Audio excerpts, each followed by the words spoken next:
Bonjour à tous, j'espère que vous allez bien et aujourd'hui on se trouve pour une toute nouvelle vidéo où je vais vous présenter 4 animés que vous devez absolument regarder. Ce sont des animés du coup que j'ai regardés, que j'ai adorés mais qui sont pas trop connus. Et donc du coup je perds pas plus de temps et puis je vous laisse avec la suite.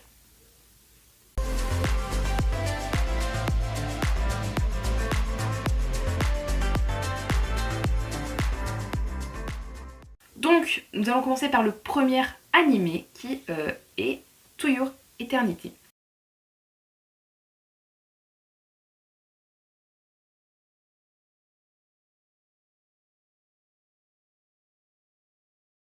De son nom en japonais Fumetsu no Anatae.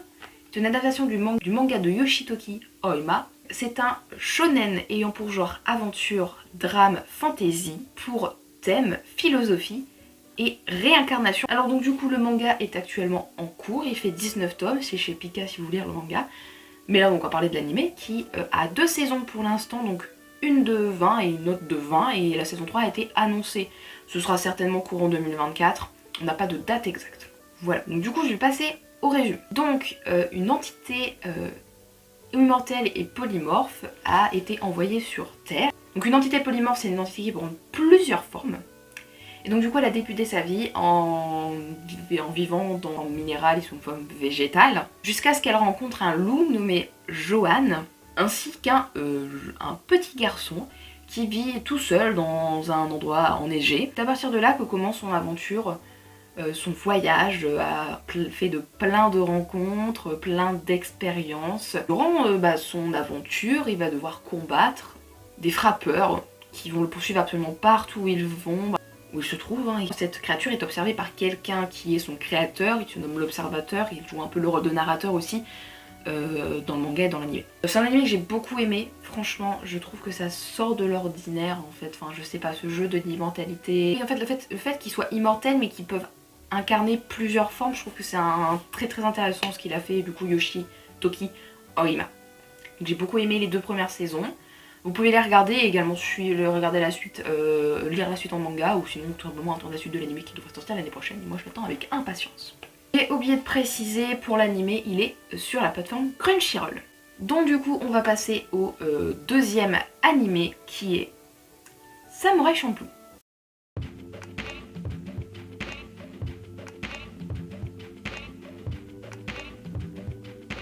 Donc du coup Samurai Champloo c'est un animé. C'est un animé réalisé par Shinichiro Watanabe. Il a également réalisé Cowboy Bebop pour ceux qui connaissent.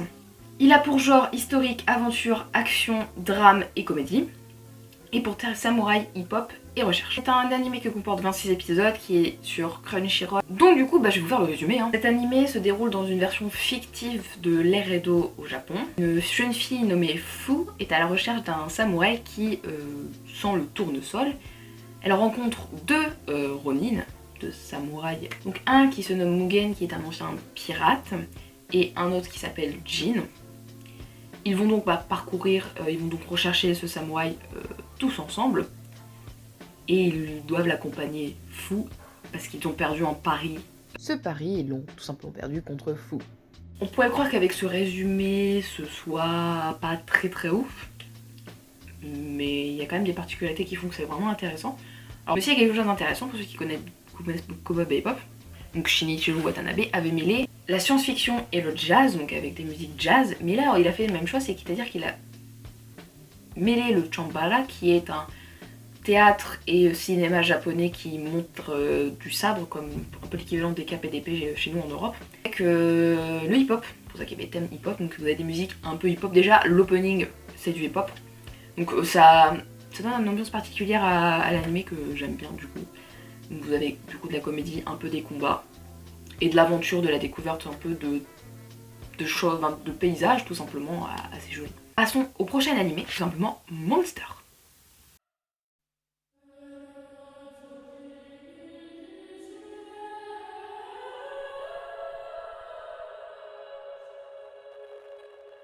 Alors Monster est une adaptation du manga de Naoki Urasawa. Pour ceux qui ne connaissent pas Naoki Urasawa, c'est un génie tout simplement. Il a fait un nombre de mangas qui sont très bien notés que je n'ai pas encore tous lus. Mais c'est un génie. Voilà. n'hésitez pas à lire ses œuvres.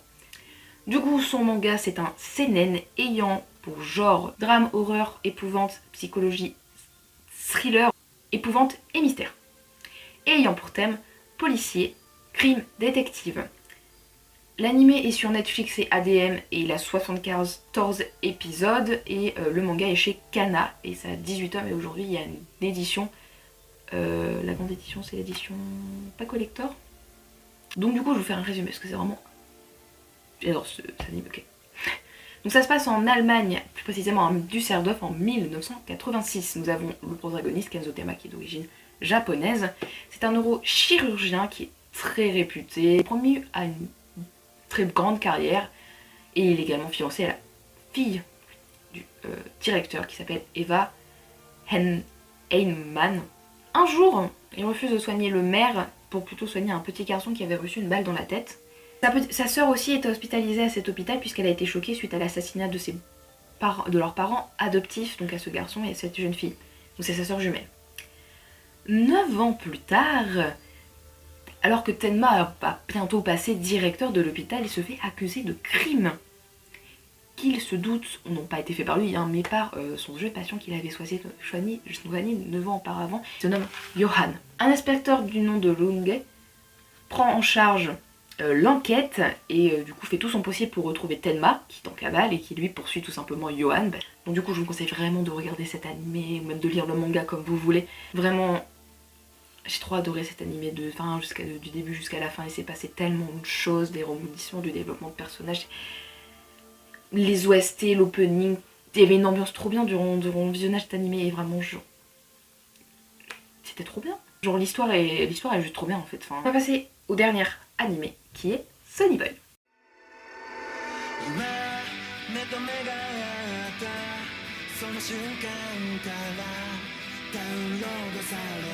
Sonny Boy est un animé de Shingo Natsume ayant pour genre action, drame, mystère, psychologie, school life et science-fiction et ayant pour thème adolescence et super pouvoir. C'est un animé de 12 épisodes il est sur Wakanim Crunchyroll.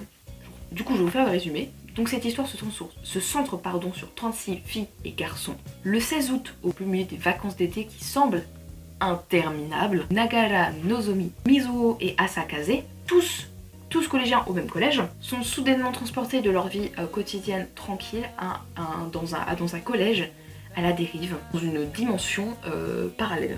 Grâce au pouvoir qu'ils ont, ils vont devoir tout faire pour, à l'aide avec les 36 élèves, pour survivre et sortir de cette dimension alternative. Alors du coup pourquoi je vous conseille cet animé? Déjà j'ai beaucoup aimé l'opening, ensuite je trouve que l'animation était différente de d'habitude et j'ai beaucoup aimé, il y avait pas mal de débouches, j'ai beaucoup aimé les décors, c'était quand même assez joli. L'histoire change de l'ordinaire, dès qu'il y a un truc qui change un peu de l'ordinaire, moi j'aime bien. Il y avait aussi les OST que j'ai beaucoup aimé, si jamais s'il vous plaît, si jamais voilà, n'hésitez pas à aller du coup le regarder. Donc du coup voilà, c'est la fin de cette vidéo. J'espère qu'elle vous aura plu. Si jamais vous avez jamais vu ces animés, n'hésitez pas à aller les voir. Si jamais vous êtes d'accord avec moi ou si jamais vous avez des choses à redire, votre avis. Si jamais vous avez d'autres animés également pas trop connus que vous avez beaucoup aimé et que vous considérez qu'ils doivent être beaucoup plus vus, n'hésitez pas à les mettre en commentaire. Sinon vous avez remarqué peut-être qu'il y a un petit changement dans le décor, vite fait. C'est ça, l'épée de Guts du manga Berserk. Donc la Dragon Slayer que Guts a dans le manga Berserk. Meilleur manga de la Terre, de Kentaro Miura. Kentaro, on t'aime. Du coup voilà, n'hésitez pas sinon à aller voir mes autres vidéos, notamment j'ai fait une vidéo sur des animés drôles. Bref, j'espère vraiment que cette vidéo vous aura plu et puis on se retrouve bientôt pour une prochaine vidéo. Bye bye.